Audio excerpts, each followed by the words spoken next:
વીજ જોડાણ લેવામાં આવ્યું છે, ખાલી પ્લાસ્ટિક મૂકી દેવામાં આવ્યું છે, જ્યાં બાજુમાં જ વિશ્વામિત્રી છે. ના કરે નારાયણને જો પાણી ભરાઈ જાય અને આ 3 ફૂટ કે 2 ફૂટની જો પાણી અડી જાય ને મોટી દુર્ઘટના થાય તો સ્માર્ટ સિટીમાં ચાલતો સ્માર્ટ ભ્રષ્ટાચાર નું આ એક જીવતું જાગતું નમૂનો છે. હું આપને જણાવવા માંગુ, આટલો મોટો જયારે કોન્ટ્રાક્ટ આપવામાં આવતો હોય, અધિકારો ક્યાં છે?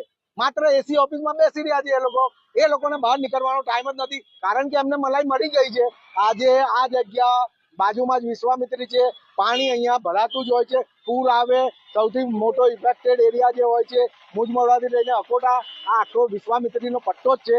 આ જગ્યાએ મોસ્ટ ઇફેક્ટિવ એરિયા ગણાવવામાં આવતો હોય છે પૂર માટેનો.